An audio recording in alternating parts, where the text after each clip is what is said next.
Hello and welcome. My name is Neil Thrussell, and I'm here with Spiritual Warriors Wisdom. And for our listeners that haven't listened to, or our viewers that haven't been part of the Spiritual Warriors Wisdom in a while, I'm using the word or the term warrior in the positive, for the positive aspects of the warrior, from an enlightened place, from a heartfelt place, for a person that is compassionate and is willing to do the work, that is willing to take all the actions necessary to get at the inner truth of themselves and those around them and the world.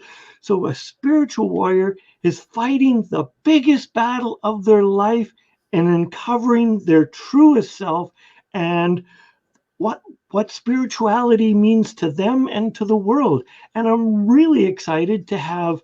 I've just recently met TruGuy in the last, I don't know, 3-4 months. So I'm really excited to have TruGuy Starhorse with me. So welcome, TruGuy. Thank Welcome, you. welcome, welcome. Thank you. So we're just gonna go crazy. How did you start your spiritual journey? Was it an epiphany? Did you walk into a street lamp? What was it? Was a turning point for you to come into your personal spiritual journey? Oh my, that's a question that actually has a very long answer, which I don't want. I'm not going to indulge that too much. But it basically started, as is the case for many people who find themselves on the seeker's path and spending many years in spiritual pursuit, is that I went through trauma as a young child, and then I was put into foster homes, and so my childhood life was very unstable and unpredictable. Now, and that, as well as traumatic, there was certain events that happened that were actually very, very traumatic. But I remember even in those days that I could feel the presence of the divine, which I of the sacred in nature. I found myself as a young child. I was actually talking to the Great Spirit as I was walking down the street and things like this, and it just continued, and it seemed to take it, and then it took me into the church, and I was a lay minister for a little while, and then after I that, didn't know that about you. yeah, in the United Church a long time ago, um, and then I left the Christian church per se, and then I went in search of in fact, the minister that I was with, uh, whose auspices I was under when I was working in the United Church. He gave me a book when I left, and it said it was called the Singer, and it was a metaphorical story of Christ, but Christ is a singer in the story, and Cool. and when he sang, various aspects of nature would grow, and there was this beautiful thing. And on the front of the book, he wrote down, the seekers, your life is the seeker's stone. And so he actually gave me this seeker's stone and all that sort of a thing. So all of these, and then it continued, and I spent some time in some monasteries, and then into some esoteric studies in some very ancient societies that had, esoteric knowledge that went back a very long way, and it was just my hunger, and it started very, very young, and continues to this day. And then the real shift in my life, and the most recent one, was me leaving Toronto in 2016, and because I felt very called and to basically hit the road and release myself from my possessions, and stepped into the warrior's path of the heart. And I came across the country from Toronto, basically singing and performing at different places, and doing workshops, and spending some time with some indigenous communities, and just sharing my heart and wanting to inspire other people's hearts to open. Thank you. So as part of your warrior path, did you ever want to give up? Was there a time where you just said, "Oh, insert bad words. This is," and you just wanted to give up? Insert bad words. Okay. It kind of cracked me up. Of course, yeah. There's many a time. In fact, I had a time when I was after I had left the church, for example, which my whole social life, everybody I knew was connected to the church. So when I left, I had just finished high school and graduated, and I went to York University, and I was there, and I didn't know anybody. It was probably one of the most trying years of my life, and I was seriously considering going to the other side that year, and didn't, of course, because I'm still here. This might just be an apparition, but yeah. But anyway, yeah, no, it's when you get into that really despondent place where you lose yourself, you lose your sense of where your place is and what your value is in the world. So, was it spirituality ultimately that kept you on this side and kept you moving, or was it girls or something like this, women, or or like, I'm just trying to help our listeners to just find out where spirituality was in you.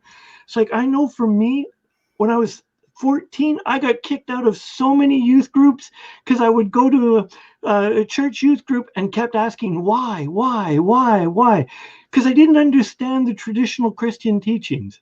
It wasn't that I was being rude to that, but they didn't have enough answers for me because I didn't know enough about faith. You just have to have ultimately faith in something. So I got kicked out of a whole bunch, and I was lucky to have a friend, his name is Tim, that we just sit under the tree and go, so what is God? And as a bunch of young boys, we didn't know squat. But yet we knew so much, but we knew nothing. Like the 17-year-old me knew this, but back then my version of God hasn't changed much. And it's beautiful. But so what kept you on this side? Well, in particular, if I was to go back to that night when I was standing on the top of Vanier College at York University, considering that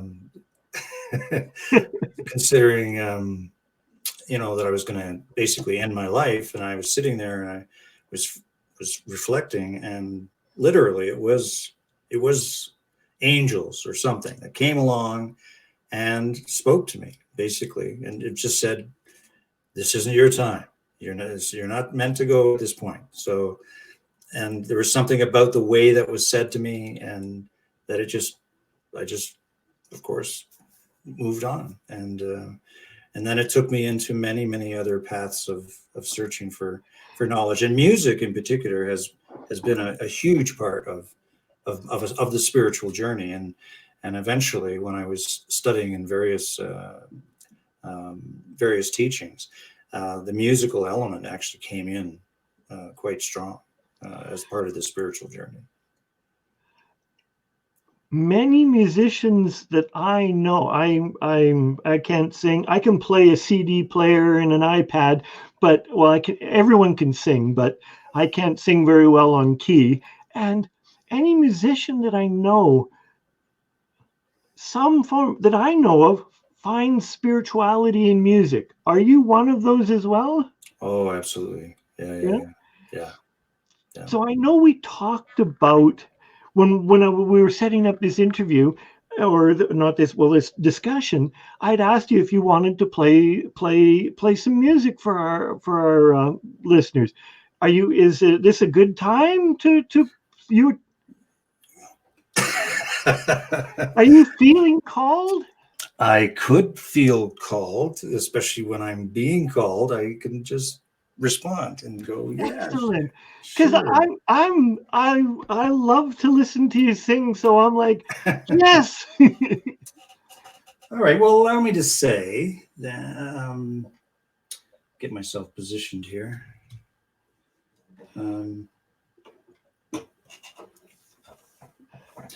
Part of what I'm experiencing to be the warrior's path right now for pretty much the whole world. Ever since we've been put into lockdown, I believe that everyone is tapping into a part of themselves that maybe they've forgotten, and the sense I get is that lots of things that we have neglected about how we want to be ourselves in the world is now kind of staring us in the face and making us want to, maybe make some other decisions.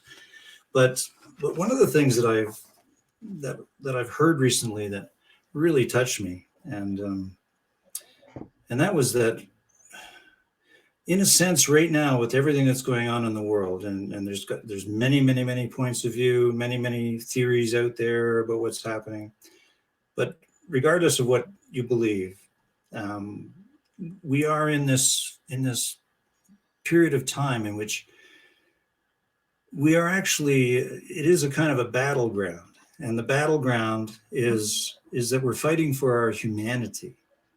Yes. And we're fighting to retain what keeps us human, and what keeps the best of our humanity alive. And one of the things that has seriously hindered our ability to do that is our progressively distant relationship with the earth. And so I have this song I'm going to sing, which is to honor the earth. I wrote it on Earth Day, and today just happens to be that day. Yeah. So, and in this song, I'm asking for forgiveness for how I've been in the world where I haven't seen the earth, but there's something we need to revive ourselves by getting in touch with the elemental earth, with fire and water and air and the wind and the ground. And the animals. We need to feel our intimate relationship with this planet. And so I think when we will discover who we really are when we start to do that, when we really get into that, when we start to feel our connection to Mother Earth. So I dedicate this song, of course, to this planet and to all of us here.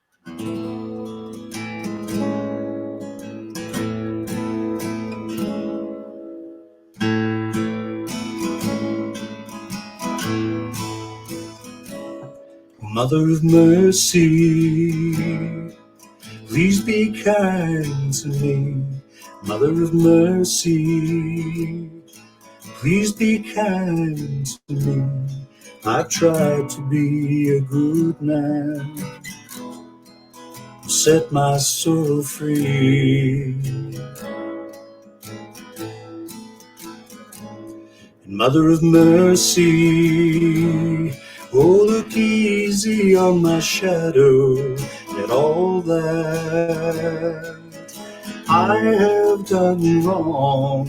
Console me in my weakness, and nurse me to be strong. And Mother of time, I've known you for a while, but compared to your eternity, I'm just a minute child. Now that I get older, I'm thinking about you much more.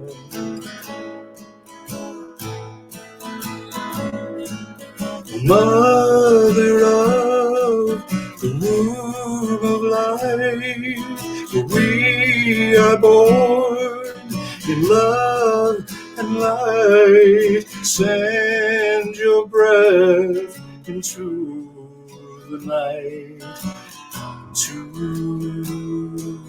the dust.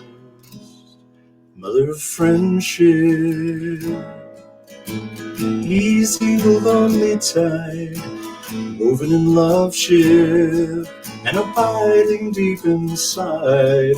It's a communion with strangers on the road, companions Though our story's never told, all of creation, omnipotent and free, revelation for all humanity when we listen to your wisdom. Needed restoration, Mother of Mercy, Mother of Life,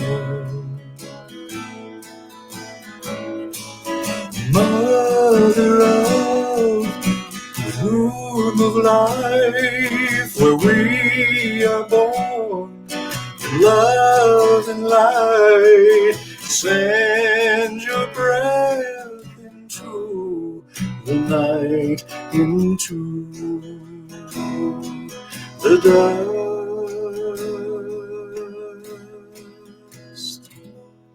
Mother of Mercy,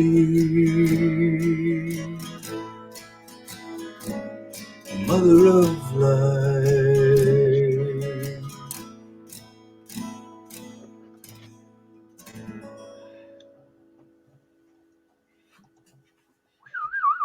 Yay! Thank you. Thanks. Thank you.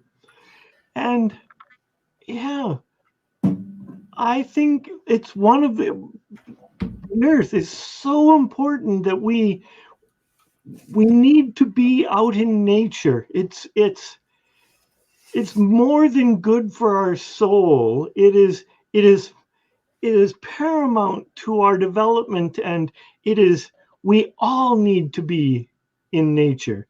And I feel for those that haven't truly experienced the wildness of nature or experienced the loneliness and the solitude of standing in a forest or in a desert, or and experience the beauty of traveling the world and seeing some of these remarkable landscapes that the world has to offer.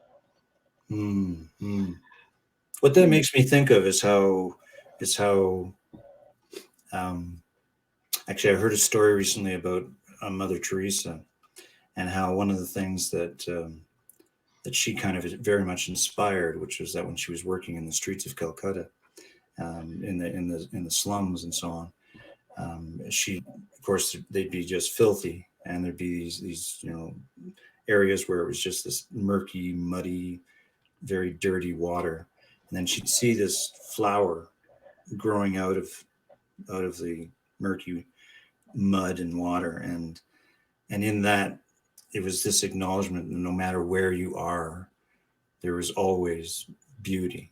And if we could stop long enough, instead of thinking that the beauty of our life, those beautiful, satisfying accomplishments or whatever that we think are going to bring us beauty, and the beauty is something that's ahead of us or in the future, as opposed to it being something that's actually right with me right now in this moment, and can I see that beauty and allow that beauty to become, in a sense, some say that beauty is an actual force in nature, in the same way that the wind is a force and the sun is a force.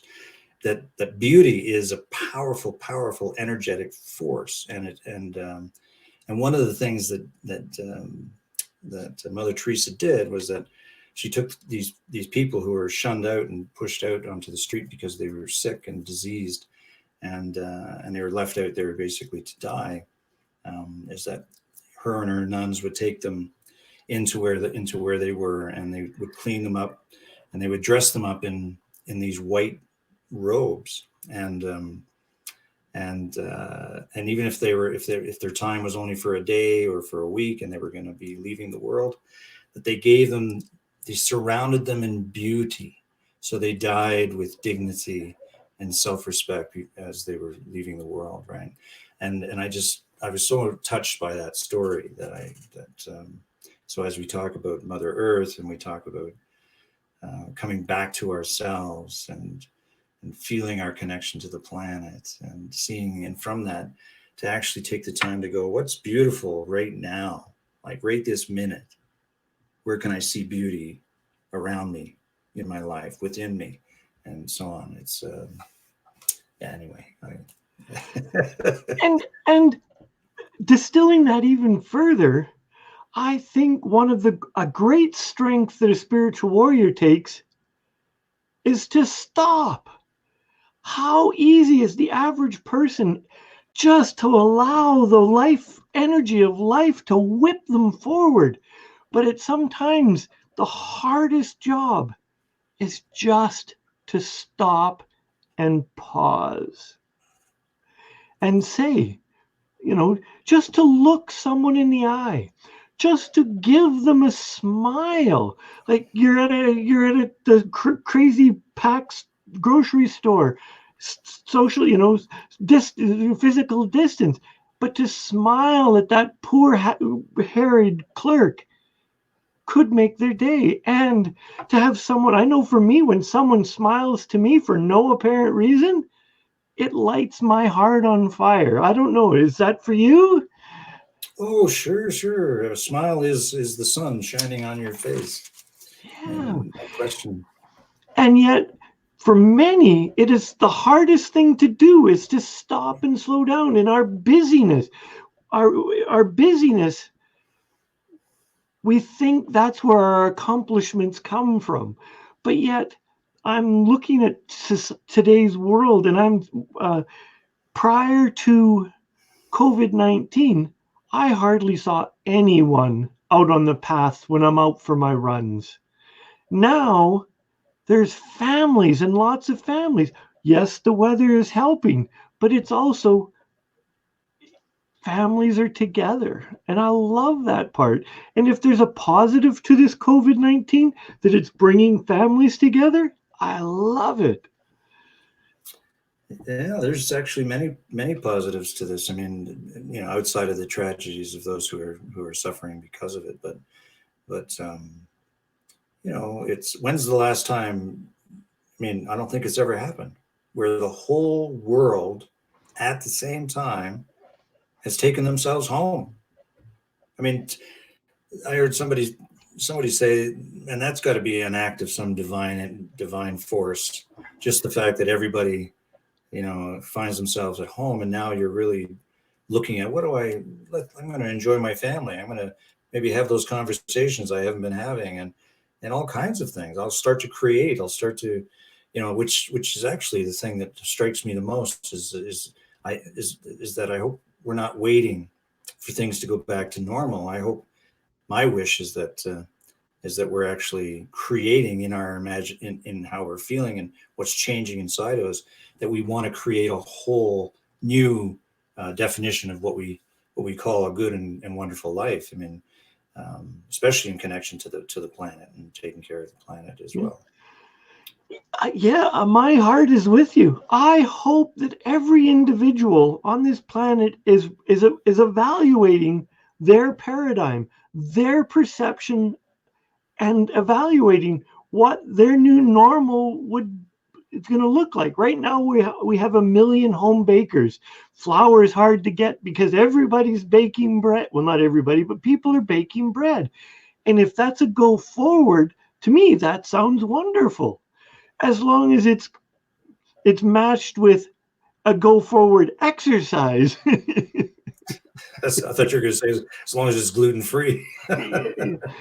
Yeah, no, I'm okay with gluten. I have a dairy allergy, so it's like, and that's our health.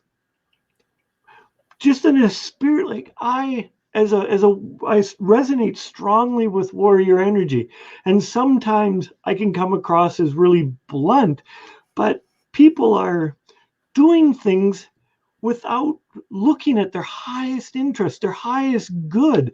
We fill ourselves with terrible food, and then we wonder why we're obese, and it's because we're just not thinking. And I believe, like, well, if we truly embodied that our body is a temple and we only have one to carry us till the end, whenever the end is, some it's shorter or longer, but if we truly respected it and put some reverence to caring for it, I think we would be a healthier society. What do you think is going to allow that kind of a shift of perception to take place so that people will recognize the value of taking care of their body? Well, I think COVID is helping because it shows how it doesn't matter your financial status, your cultural status, your position in a company. We're all susceptible to the effects of the virus. There's Hollywood actors and that are making millions. They're all getting it, and politicians, everyone, not everyone's getting it, but across the world, people are getting it with rhyme nor reason. And when you stay healthy, there's less chance of it taking you down, and you have the chance of recovery. So I think people are recognizing that there are people in our lives. I know for me, my father is at high risk. I'm recognizing that's why I haven't visited with him, because I recognize that I love him too much to put him at risk. And I'm happy that he is looking after himself. Great. Yeah. And I hope that he stays healthy. Yeah. Me too. And yes, he's high risk. But that doesn't mean that he could not be when it's his time, it's his time. But hopefully it's not from this, and we get to hug and spend some more quality time. Well, and death is life, and life is death. I mean, they're a cycle that we can't avoid it. We can't sort of wish these things away. We just wish that they don't happen in a way that's so uncomfortable. That's for sure. Yeah. But to go further, it's like there's a much bigger story connected to all of this, and to the whole sense of how we find ourselves in a situation where, like, for example, if we had the belief that we were given everything required in our body to completely heal ourselves, and that there was no, in fact, everything on the planet. I mean, I've often looked at animals, for example, like a dog or a cat, and except when they get really old, but they can go through much of their life and they have no issues whatsoever. I mean, excuse me, and Bless you. I've often thought about that with us humans as well. And of course, if we eat the right things and we align our body with the way in which it's truly meant to function at its optimum level, then we can actually stay extremely, very, very healthy. And then if we add to that our emotional diet, what is it that we're feeding ourselves with through our emotions, and then the intellectual diet? What are we feeding our mind, and how do we feed our perception of reality, and what do we attach ourselves to in the world, sort of thing? And all of those things end up being and then you add the actual physical element of eating food, and eating the right kind of food, and taking care of your body in terms of exercising it. All of those things becomes a recipe that we ingest.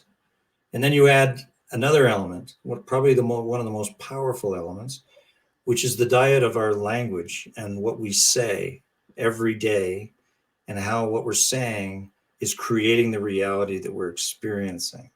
And that, for me, in terms of the idea of the warrior, it's like the warrior is discernment.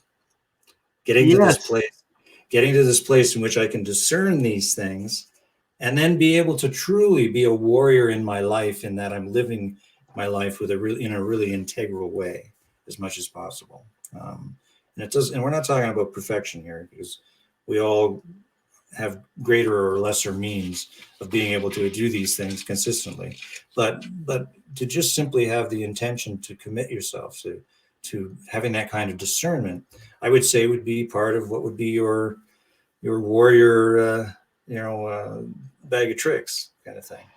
Absolutely. And yeah, to me, part of a warrior's psyche, makeup, intellect, is to know what battles he can win and what battles he just walks away from that aren't worth it. And the negative, the battles of the negative conversations is an easy one for most people, but people choose to engage in the negative self-pity. Like, we all go through self-pity, but it's where we use this negative. We look at our friends, and if we've got we look at around, and if we've got 10 friends that are all negative, I'm saying there's a really good chance that that's where we're in there too. But if you look at your 10 best friends and they're all positive and uplifting and upbuilding, then that's a good chance that you're in there too. And I believe, Well, that's part of the diet too, I would say, is that yeah, is who you choose to be in your life, so that, because not everybody's, no one person can be all things to all people. So you have to find your tribe. I mean, that's pretty much the terminology these days, and they can be all over the place and all over the world. absolutely. And part of, I believe part of everyone's journey is to find who you are and find the tribe that resonates with you. And I recognize, because my journey, for me personally, my journey's been like this. And it's lots of times my tribe, some of the tribes I've been with are temporary, but there's always some element that has always been with me and that I take with me. Absolutely, yeah, Yeah, totally. yeah. And which also becomes just because I keep making the links to the idea of the diet and the food. And so even when you move on, you still have the richness of that old experience that you had with someone, and it still feeds. You still get reminders of things that help you to shift and so on. Yeah. I went to Peru on a shamanic journey. So I don't speak any other language other than English. I can vaguely understand some Spanish words, and I was in Peru doing an ayahuasca journey in the heart of the Amazon, and I definitely don't speak Shipibo. Oh, I can't even say the word now. The local dialect of the shamans. I don't speak that. And as I'm sitting under the influence of ayahuasca in the middle of a country where I don't know where I am, because I have an innate sense of direction. Doesn't matter where I am, but I'm under the influence of ayahuasca, and I realized I have no idea where I am. I don't speak the language. I have no idea how to get home. And yet I recognize for so strongly, in the first time in my life, I was completely at home with Mother Earth. Completely. And I was one with her. And it just like, okay. And for a long part of my life, spirituality has been there and it's been in my heart, but it's never been I've never felt it in every soul and every fiber, every cell of my body till then. Mm, And mm, I felt it. mm, mm. Do you think it's possible for you to have that experience without the ayahuasca? Absolutely, yes. And from then, that was the very first experience. From then, it's now I can just feel and I can connect. But I didn't know, because the ayahuasca journey just allowed me. Some people have it allowed me to just to be there and connect with her. Right. Yeah. It's I've had experiences with ayahuasca as well, and it's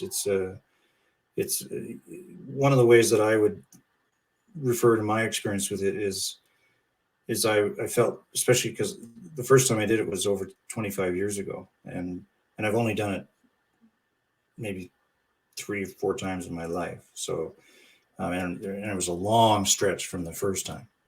But that first time was very, very powerful. It was over 4 days, and I really had that experience of seeing how we are energetic beings, that we are in an energetic universe. It's like an ocean of energy, and that we're all basically just extensions of that energy. And it was a beautiful, what's the word, enveloping. It kind of enveloped me into all of that, all of those ocean, universe, trees, animals, colors, music, sound, all of it blending into an orchestra of experience that just that you can't even, you get to the point where you can't say anything, because it's an experience, and it's beyond the words that you try to use to express it, really. um, but it's Absolutely. deeply, deeply connecting, yeah, to the earth. And for me, it was I I went for a week long, and so the second ceremony I was at, they sing through their. I don't know about your ceremony, your drink, but they sing. And the cool part was, is um, I don't speak Shipibo, but yet you can hear me clear as day singing the song. Mhm. I knew the lyrics as they were singing them. And then I don't speak Spanish, and you can hear me singing Spanish. Because at that point in time, I was truly connected with everyone in that room. And it was just like, whoa. It was, to me, it was mesmerizing. It was whole Mhm. and complete, Mhm. Mhm. that experience. Did you, how did you find it manifesting in your life after it was over, and when you came back into Western society and all that sort of thing? What how did it change your life, essentially, or did it? Absolutely. It was fundamental. Well, it brought home compassion, because I am you and you are I, but it's your story. And I don't have to, like, I just have to be compassionate, loving, and hold space for you to go through your journey without judgment. Just love you for who you are, and how you're showing up. And I don't have to approve. I may not like a person's behavior, and I don't think it's the right behavior, but I just have to, and I choose to love you for who you are. Beautiful. So that's what you were able to carry forward. Yeah, Yeah, lovely. yeah. And yeah, and it deepened my understanding. I had been on some illumination intensive, some dyad work on who am I and what is another, and it just took that experience even deeper, even more profound. Mm. And I think many people miss out on understanding at a cellular level who they are and finding out. And I could only encourage people to spend time in nature, to find out their true self, not the part of their life that I present to you, to people, or I used to present to people, but allow people to see the real you. And that's, to me, is it's one of our greatest heart's desires, is to be accepted as who we are. And the dichotomy of that is one of our greatest fears is to be seen. Yeah, and you know, you could take that into our society, into how our society is structured and put together. I mean, how many people have you had the conversation with where you said, you love your job? Are you waiting till Friday? Thank God it's Friday, kind of a thing. And Absolutely. but people have been corralled into the perception that they have to live their life according to feeding a particular system, which is based on the economic model and this democratic capitalistic model that we've created and we've become enslaved to. And in that process, it's whittled away the genuineness of ourselves, the authenticity of ourselves, and we find we try to squeeze our real self into moments like going on a vacation, or when we say I'm going to get that break, or I'm going to whatever. But we have the real genuine self, the self that's got joy and spontaneity and creativity and a magnanimous heart and a generous heart. That we in our busy economic consuming society, we've found ourselves putting that aspect of ourselves tucked away into a closet, and most of the time we're out in the bustle of competitiveness and trying to rise into some level of success and so on, and that's where the humanity gets lost, and we forget to. That's where we start to lose, in a sense, that deeper connection to ourselves. And so right now we're being presented with a radical new way of possibly redefining our society, redefining what we value. And I mean, I see a completely new world. Yeah. And yeah, yeah. And so I was just trying to speak to that part of, when people are missing out, and the reason why they find themselves, when you're saying that it's great if they take time to be in nature, and so they can fill that cup up again, and so on. But the thing is, I'd love to see it where we don't have to carve out a little piece, some time in order to do that. It would be nice if the way in which we lived, that everything we did in our world was connecting us to this experience of being our authentic self and expressing our true gifts in the world and all that sort of a thing. Absolutely. And Yeah. yes, there is just yes. And my hope as we come out of this, I want a society that is more touchy feely. I want it to be okay for people to hug more, hold hands more, and it doesn't. And we But you sexualize. have to do it from 6 feet away. Yeah, as I said when we come out of this, and I want people to be able. We sexualize kissing. I want to be able to be like the society as a whole. Just if it's okay to kiss somebody on the cheek because you just caught up in it. I think we need more physical connection. We as children, most of us were kissed, we were hugged, we were appropriately touched. And yet, when we raise up, when we go as adults, it becomes separate and only for a sexual purpose. And what I believe, as we become an evolved spiritual, we need to bring that back in. Oh man, there's rabbit holes. There's rabbit holes all around that I could go diving into, but I won't. Absolutely, because it's just we as a society put so many. I don't know why, but we put so many walls up to constrain so that our behavior. Maybe it's so that we maybe because before the Bible was written, we were hedonistic and we're just protecting ourselves from that. I don't know, and it's okay.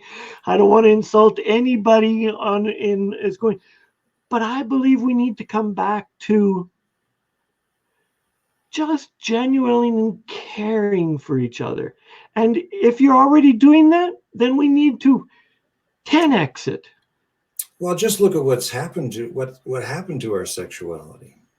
If we get into the subject of our sexual energy, right? Yeah. Um, I mean, look at historically. Look at what's happened to it. It got moralized. It got suffocated through a whole bunch of moralistic religious moralism, um, where we're ashamed of our bodies. And yet, is there any reason to be ashamed of a very natural God given thing, right? Um, and then you could go further with that, which is that it's our life force. It's a huge part of our life force energy. And, not that we want to go too far down this rabbit hole, but the way in which the world has been structured has almost systematically sucked out the powerful life force energy of our sexual identity, Yeah. in which it's become an evil thing, and it's been made into where people have to do it, in a way that we call now illegal, and all of the various persecutive ways in which we've been our sexuality has been, in a sense, controlled and driven out of us in different ways. And so to come back to that, and it's a huge subject. I mean, Yep. you can't underestimate the power of the sexual center in the human body. I think that one of the profound books, Think and Grow Rich, has an entire chapter. Napoleon Hill devotes an entire chapter to it. This is written in the 1920s or 1920s, 1930s, and it talks about it. And I'm like, and yet any of the spiritual teachers or teachers that followed from, if there's 10 chapters in the book, they only ever talked about 9 of the chapters. They glossed over. Was there any kernels of insight that you picked up when you read that chapter? That it's a creative force. It's a creative energy. And it's when we're creating is when we're in the most powerful, we're drawing into it, and we're just creating. Creation is a powerful life force. Creation is what we're here for. And and I'm not using the word creation as in making babies and having sex, but creating as in poetry, creating as in music, creating as building, making, uplifting. Creating when you're having sex too. I mean, come on, you got to go the whole gamut, right? I mean, absolutely, yes. It's all open territory. It's all Yeah, completely unashamed gifts that we've been given in terms of being alive. absolutely. And yeah, so when we are creating, we're the most alive. And if you take it to the opposite, if you look at a depressed person and a person sitting on the couch, they're not creating. They're so out of that creative energy. They're so far removed. And to get a depressed person to the other side, well, that's another rabbit hole. Yeah. And to honor also the fact that sometimes being depressed is exactly where you need to be, and that can be a creative process. One of the greatest reorientations of depression is it's giving you an opportunity to take stock, and that's one of the reasons why you get depressed, is that you're something that used to work doesn't work anymore, and Yes. I need to take some time to kind of figure out how I'm going to be orientated now in my life. All of these stages are what we, whereas in a society that says no, you can't take time to do that, you have to push yourself back out into the world really, really quickly. And so I don't know, it's always about balance. It's always about trying to find a balance between it all. Yeah, and it's allowing yourself, any person, the opportunity of perception and to feel into what you're going through, to me, and then loving it, honoring it, and then accept it, and then make a choice. Do I need to stay in this? Does it serve me to stay in this place? Yes, no, okay, it still serves me. Okay, I'll stay here.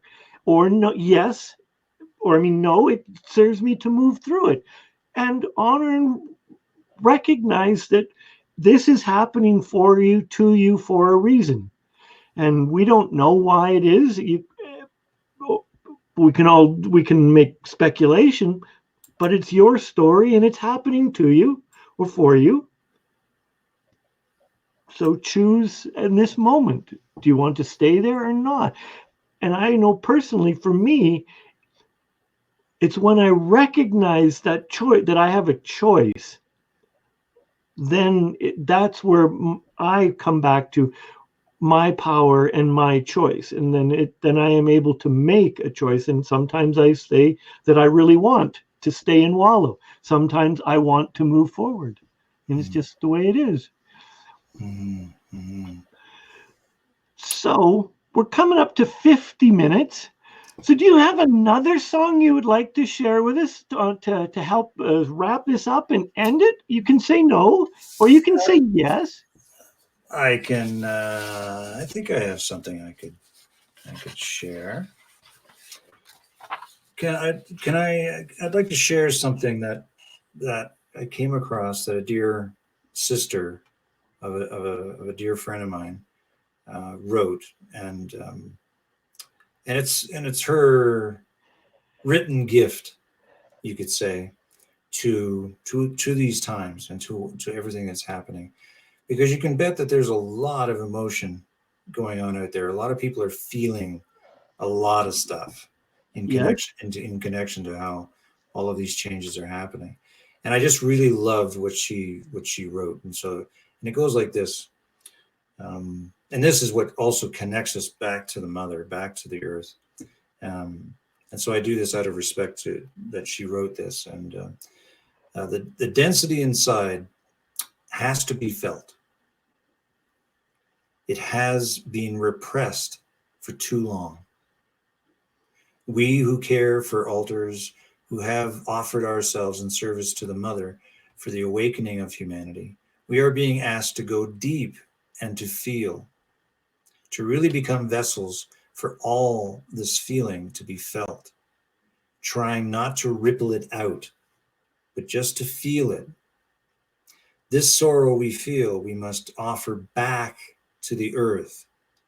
Our body on her skin, we give it back to her.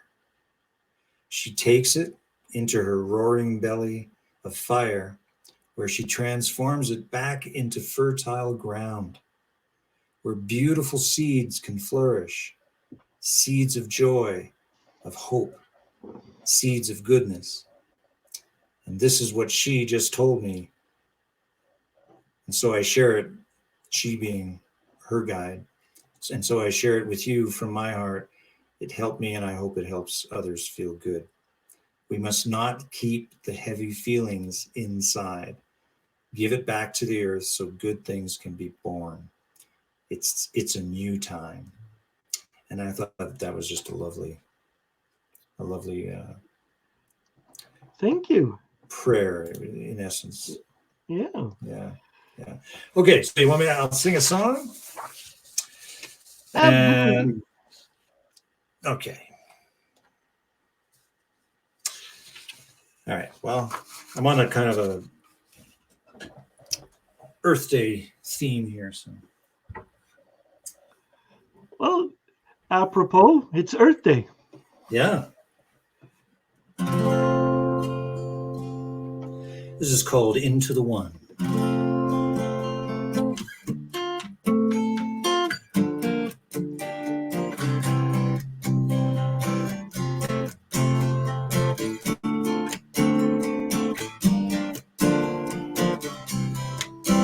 In the air and the tide of the sea,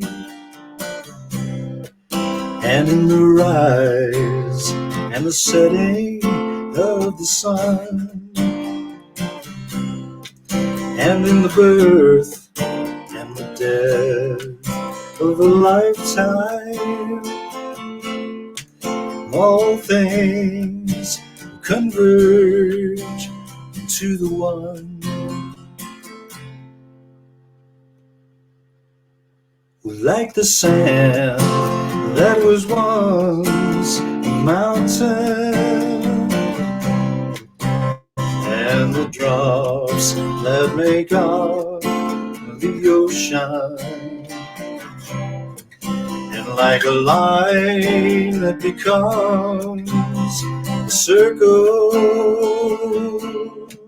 all things must converge to the one.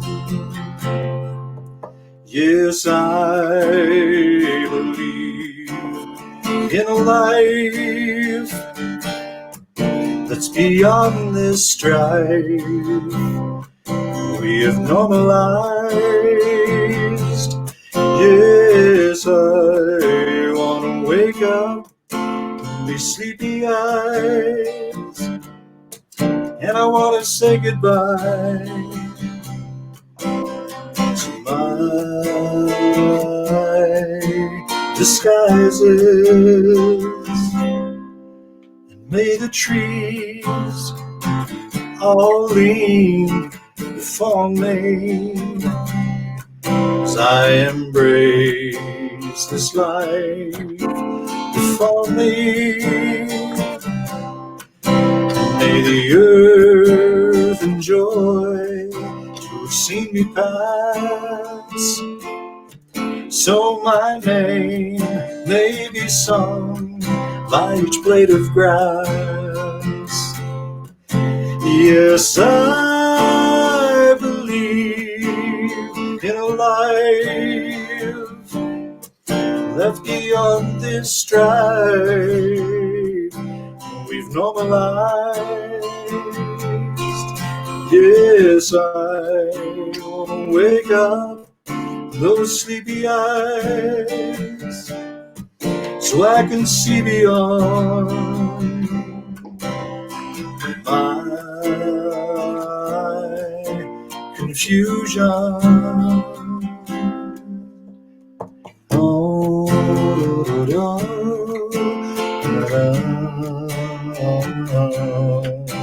in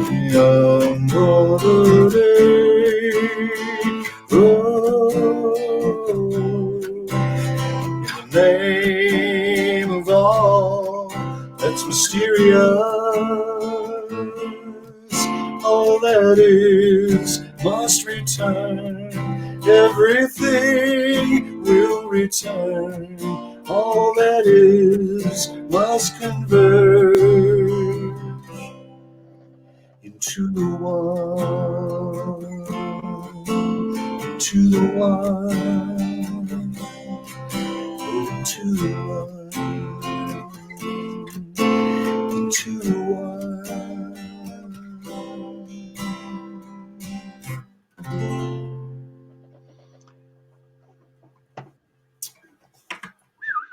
Yay! Thank you, thank you, thank you. Yeah. Most welcome, most welcome. Yeah.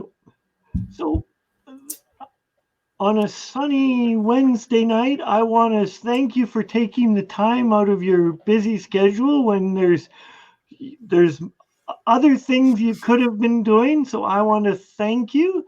And I tried to flash as many of the comments up as I could so that you could see them. And one of the latest ones, I don't know if you were able to see. Oh, we'll go with Donna. Thank you, Donna. Yeah. And one of my friends, Kim O'Neill. Sweet, thank you. You know, I was just on her show. She's doing a 21-day show, and I was just on her show last Friday. I love Kim O'Neill. She's out of California. So yeah. So I want to thank you for taking the time to be with our viewers and our listeners, because this will end up on a podcast.